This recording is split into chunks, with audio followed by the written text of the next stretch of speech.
This segment sponsored by Viking Psychiatry.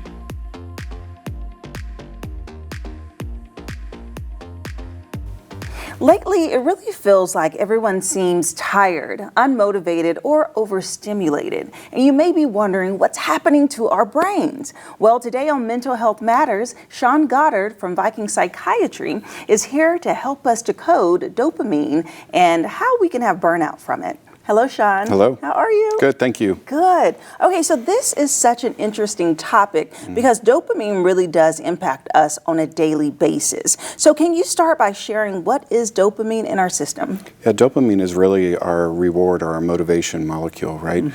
It's designed for helping us start and finish tasks, to feel reward and pleasure. And when we overuse it, which we tend to do nowadays, it gets a little burnout, and then we don't really respond to it anymore. Okay, and I'm sure that's something people have heard about, just having that dopamine in their system, but I think the interesting part of this is the burnout. So why are people getting burnt out lately?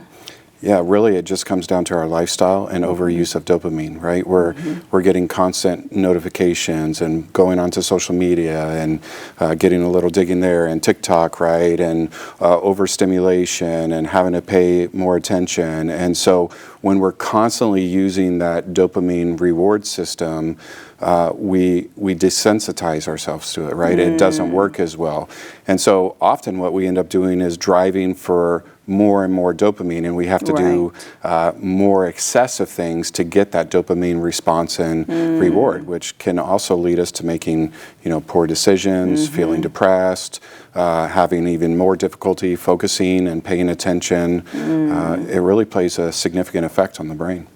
Drives motivation. Okay, so it makes me think about sometimes at home, Sean, like I love to be so productive. I'm doing laundry, I'm cleaning, I'm just hitting all these points. And sometimes I'm like, I don't feel like it. So I'm laying down playing a game on my phone. And then I get up, I'm like, okay, well, if I play one more game, then I'll do a task. I like to play chess. I love playing chess on my phone. So I'm like, if I play one chess game, then I'll do a task. And but I find myself being in this rut sometimes. Sometimes I'm hyper productive, and sometimes I'm like, I don't want to do it. So I'm trying to drive my motivation. Is that what I'm trying to do? Trying to stimulate more dopamine to exit?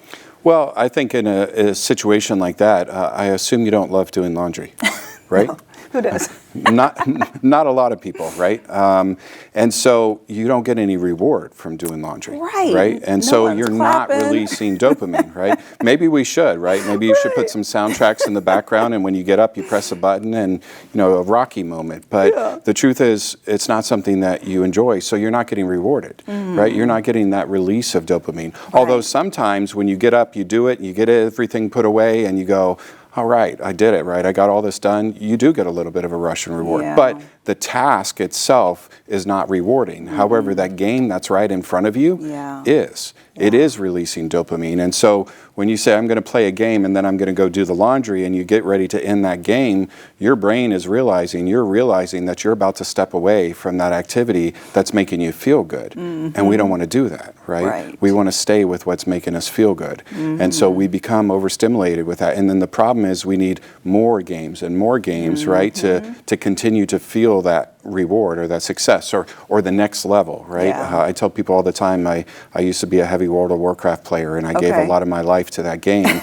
And it was always the next update and upgrade and the next level and the next spell or whatever, because it had to drive that dopamine seeking, because if you just kept playing the same thing, it's no longer rewarding, right? And so we have to change that. Okay, so how do we change it? How do we reset our system?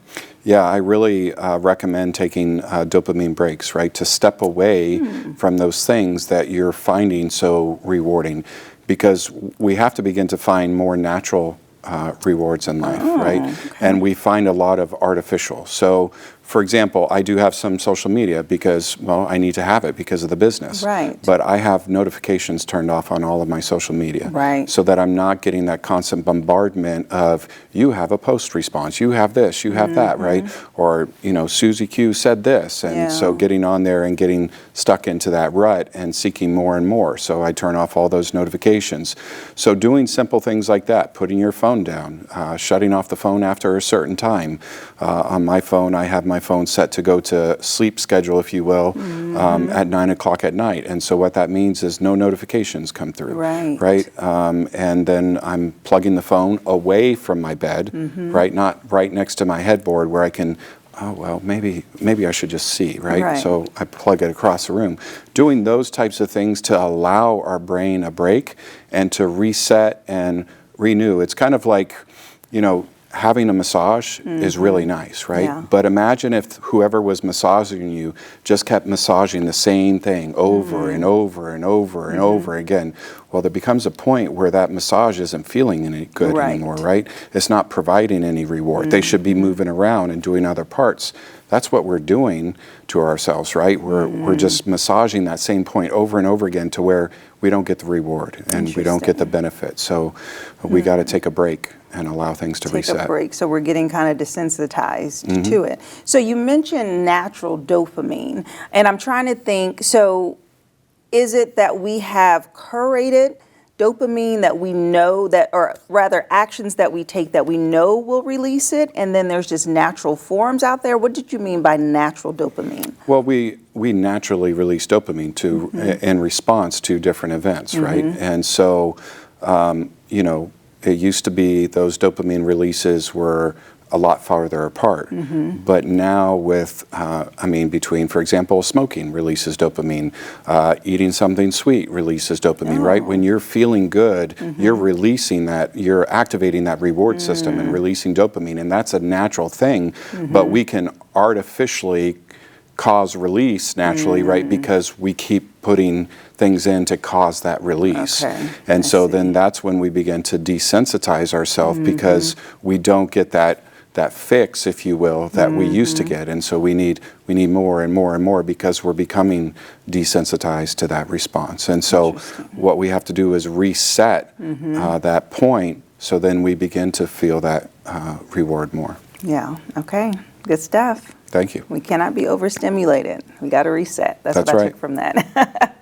All right, so burnout isn't weakness, it's chemistry. So like Sean said, you have to give your brain a rest. You have to get your motivation back through that process. And so if you would like more information just in regards to your mental health journey, I recommend you reach out to Viking Psychiatry. They are a wealth of information. You'll see their website listed below, and I'll see you after the break. This segment sponsored by Viking Psychiatry.